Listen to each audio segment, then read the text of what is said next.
Bapak, saudara yang Allah muliakan, sebelum kita mulai zikir kita hari ini, kita ingin mentadabburi suatu ayat juz amma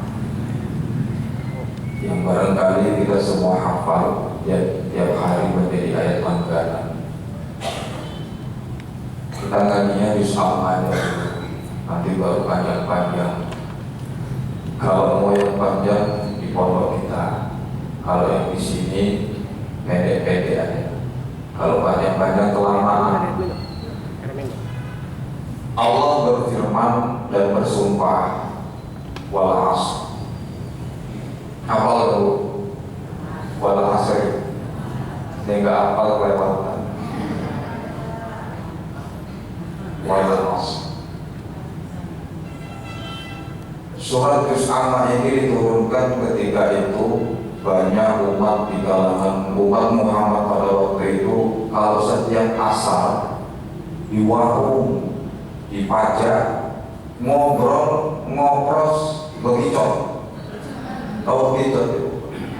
Banyak contoh pada waktu itu.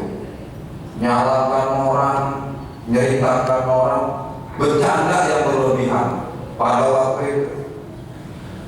Jadi ketika sholat asar datang, mereka berbicara tanpa mengingat panggilan Allah. Maka turunlah ayat itu. Semua orang, semua manusia yang merasa manusia rugi. Jadi masa Allah bersumpah di surat itu, Allah bersumpah dengan waktu. Masa tafsirannya waktu. Waktu itu detik, jam, hari, bulan, tahun, dan sebagainya. Dengan ayat ini Allah sebenarnya sayang menurut kita itu. Allah sangat sayang. Jangan menyia-nyiakan waktu.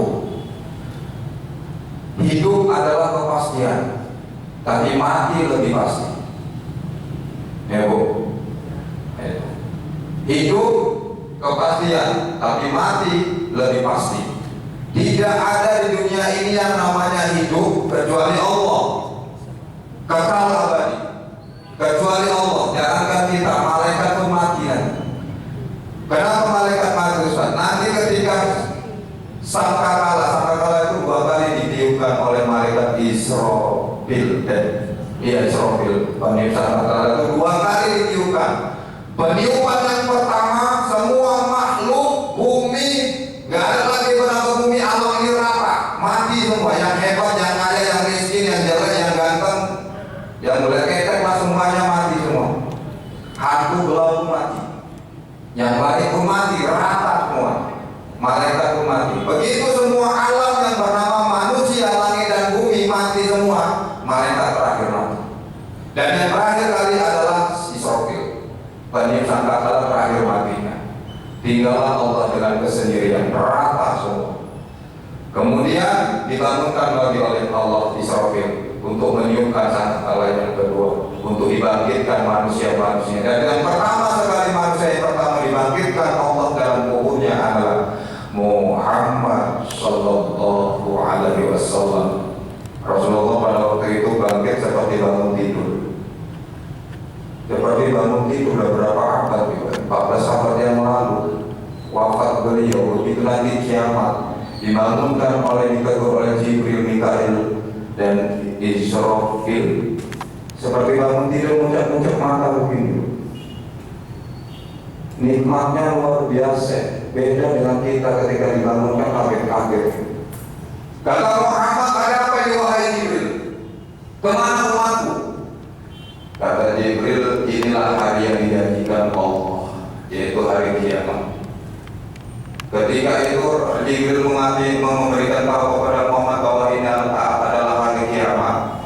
Bukan Siti Khadijah yang dicari, bukan Fatimah anak mana, bukan Abu Bakar sahabatnya sekalian mertuanya mana, bukan Ali sekalian menantu dan sahabatnya mana. Bukan itu yang dicari Muhammad. Yang dicari beliau adalah kita, umat. Mana umatku? Karena Rasulullah itu nggak tega kalau kita itu masuk neraka satu orang pun, bayangkan. Bahkan sakitnya mati pun yang sering saya bilang, saya sudah kita kaji pada seakan-akan ditimpakan kepada Muhammad, kita cuma 50%. Ya, kalau semua ditimpakan kepada kita, Rasulullah